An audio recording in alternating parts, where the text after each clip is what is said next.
esteve no Brasil e esse tempo todo que demorou para essa publicação, né? Como o senhor vê isso?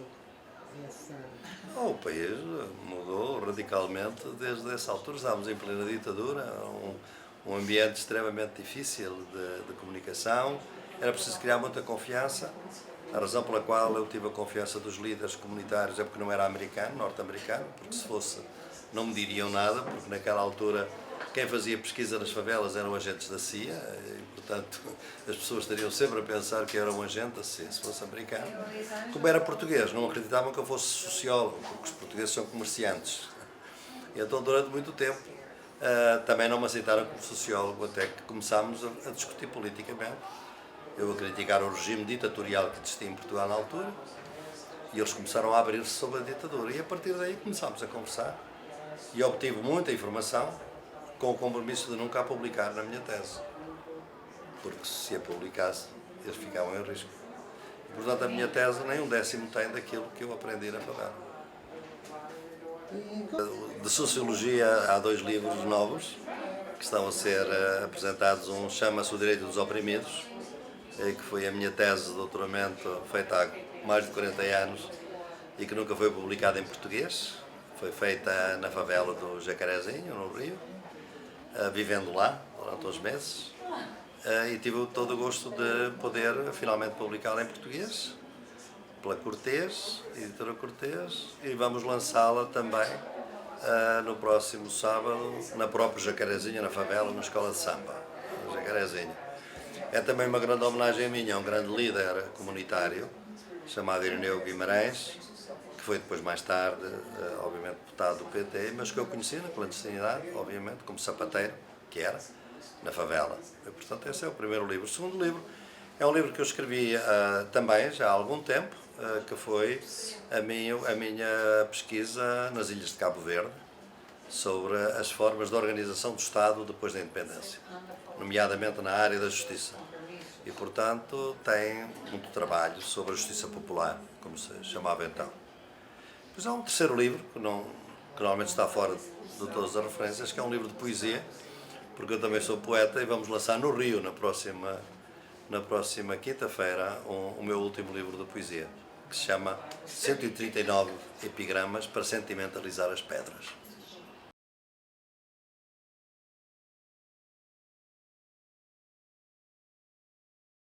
A falta dos direitos humanos, ela é uma situação onde as pessoas já têm violado, onde a emancipação das pessoas está sendo limitada, né?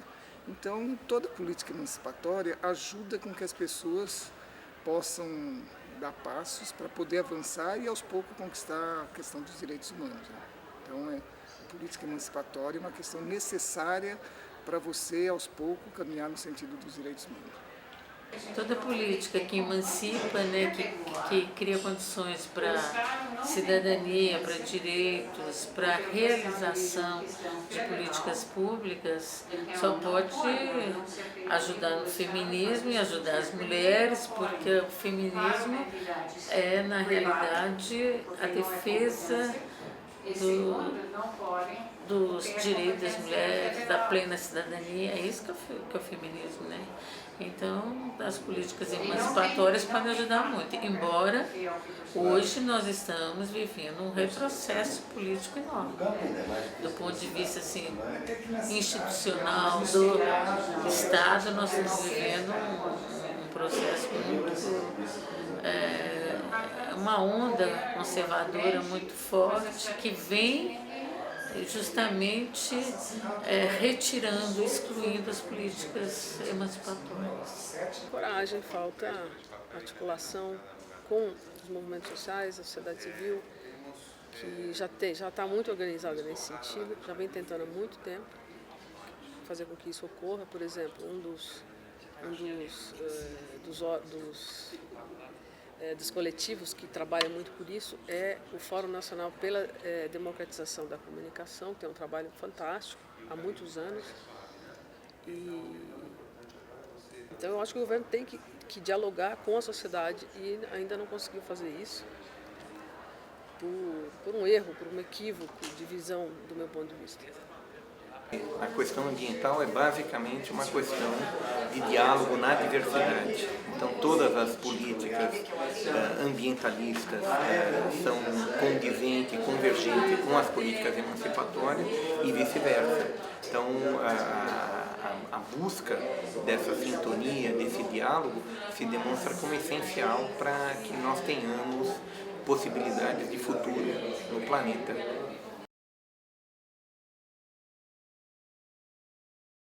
Agora está num período muito complicado, porque os governos que estiveram no poder nos últimos 13 anos foram vítimas do êxito e foram vítimas de uma maneira brutal. Criaram uma classe média que, como todas as classes médias, é ingrata para quem a promove. E, portanto, essa classe média que entrou pela via do consumo, mas não entrou pela via da cidadania, e, portanto, tem hoje uma ideia que se identifica mais com a velha classe média, que nunca gostou que esta nova tivesse entrado, porque veio prejudicar uma maneira oligárquica em que esta sociedade sempre funcionou, que não funcionava para mais de metade da população, estava fora do sistema político e de consumo. Hoje entrou, com o Bolsa Família, 50 e tal milhões entraram acima do nível de pobreza. Para isso era preciso ter um sistema que sustentabilizasse este modelo. Este modelo é insustentável, porque só foi possível devido a um momento de crescimento económico impulsionado pela China, em que os ricos nunca ganharam tanto como agora e também houve dinheiro para dar umas migalhas aos pobres, foi o Bolsa Família. Neste momento, como esse crescimento não existe, na medida em que a China abrandou, só há uma solução para manter essas políticas: tributar os ricos.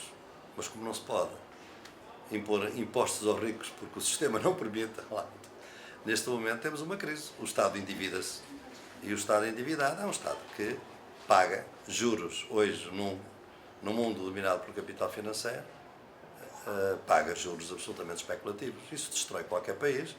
Vimos isso no sul da Europa, em Portugal, na Grécia, na Espanha, e estamos a ver agora aqui também. Realmente, quando a gente vê a Comissão de Direitos Humanos do Congresso, primeiro a gente vê com uma tristeza, porque está trazendo retrocessos de conquista, de lutas dos movimentos sociais que fizeram enfrentamento durante anos. E agora, com um grupo se apropriou dessa comissão e está trazendo um retrocesso. É uma visão conservadora que está se tomando conta assim, de toda coisa, não é hegemônica na sociedade, mas é um grupo que está predominando, né? Então, não só com tristeza, mas isso pode trazer prejuízos sociais muito graves para toda a sociedade se eles conseguirem aprovar o que eles estão querendo, né? Muitos retrocessos. Foi aprovado na Comissão de Constituição e Justiça uma lei que proíbe até um aborto que já é legalizado, né? Que é o aborto no caso de estupro, que é o aborto no caso de risco de vida materna. Né? Então, quer dizer, nós estamos vivendo um obscurantismo que a gente não esperava viver isso dentro de um processo de democratização. Não é? Então, tem que ter muita mobilização da opinião pública, tem que as mulheres têm que arregaçar as mangas, protagonizar essa resistência, esse enfrentamento, para a gente poder virar essa página, que está duro, hein? Virar essa página. Estamos numa situação muito ruim, se você pensa, entre a bancada de bala, que esta semana conseguiu revogar a lei de desarmamento, que quer dizer ter mais matança dos jovens na periferia destas cidades, porque a partir de 21 anos podem ter arma. Nós temos a votação do PEC contra os indígenas, contra os quilombolas. Nós tínhamos o projeto de lei que dificulta uma mulher vítima de estupro ter um aborto. E nós temos a formação do CPI de investigar FUNAI e INCRA e suas ligações com as ONGs.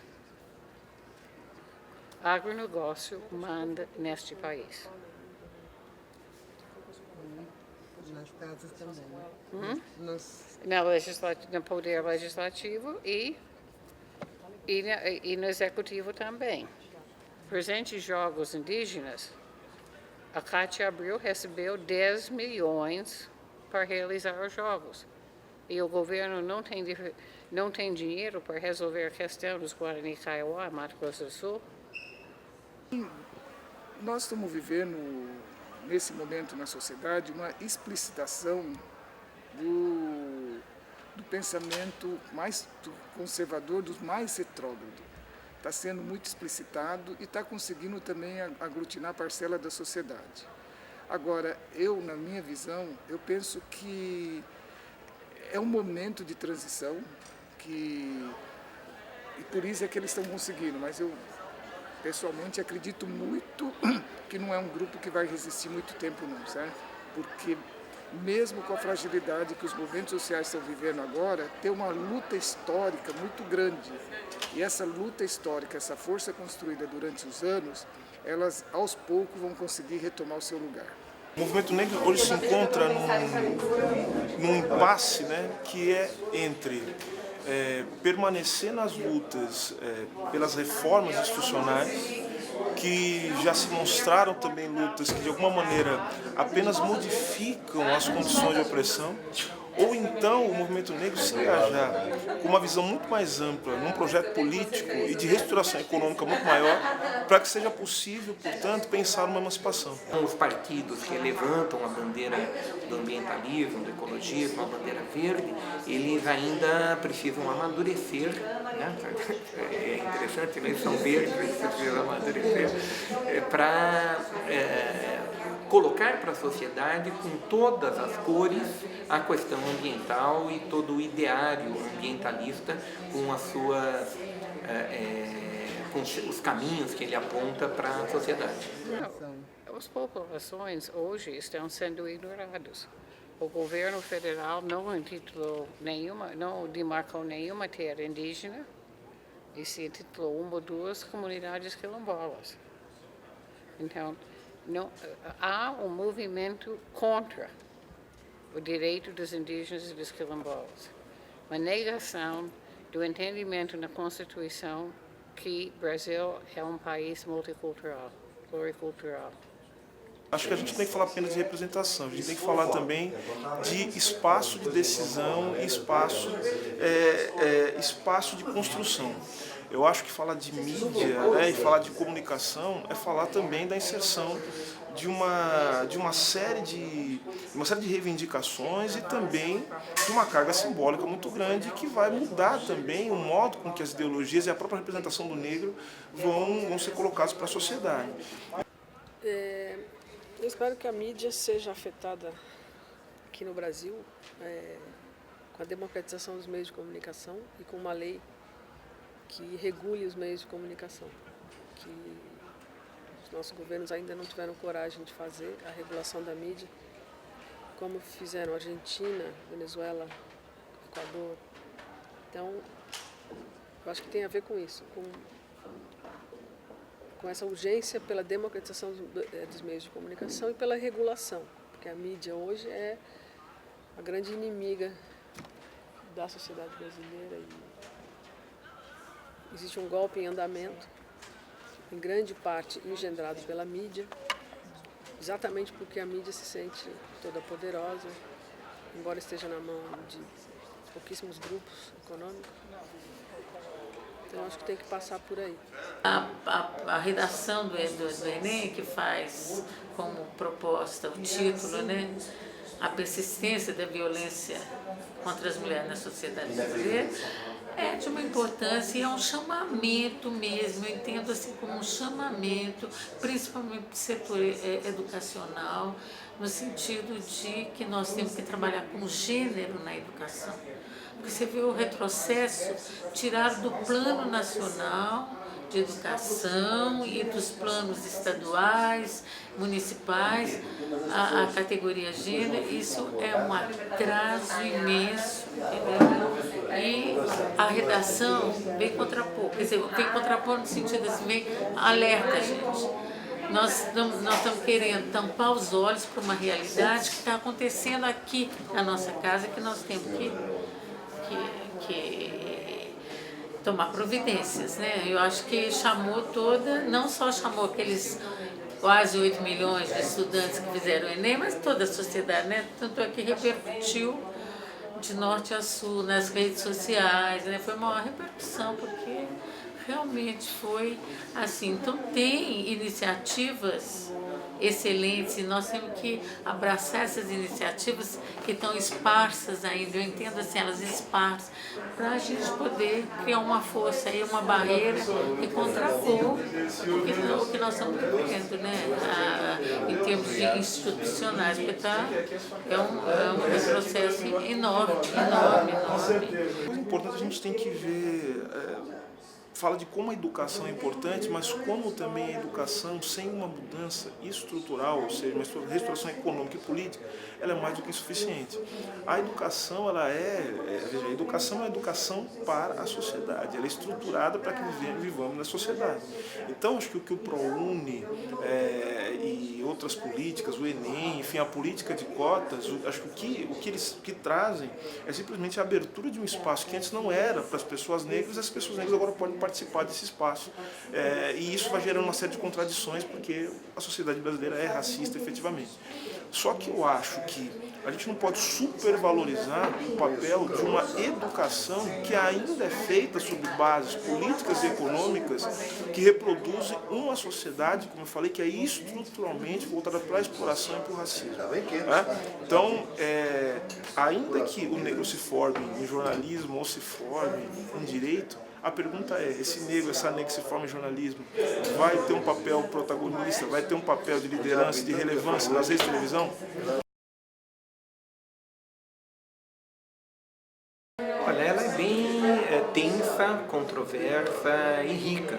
Ela abre uma oportunidade muito grande para que a partir dessa crise, né, dessa tensão que nós estamos vivendo, consigamos delinear a convergência, por exemplo, entre as forças socialistas e ambientalistas na construção de alternativas para o nosso país. Eu acho que a luta de todo movimento social, sem exceção, é para se extinguir. O que pode parecer contraditório, mas é isso mesmo. A luta do movimento social é para que ele deixe de ser aquilo que ele é, porque aquilo que faz o movimento social ser um movimento social, e o movimento negro inserido nisso, é o motivo, é a opressão, é a exploração. Portanto, para além do movimento negro, o movimento negro tem que olhar também para as condições estruturais do mundo e para as possibilidades que as crises políticas colocam como momentos de contradição aguda, a fim de que seja possível, a partir disso, pensar em horizontes diferentes na construção de um mundo novo.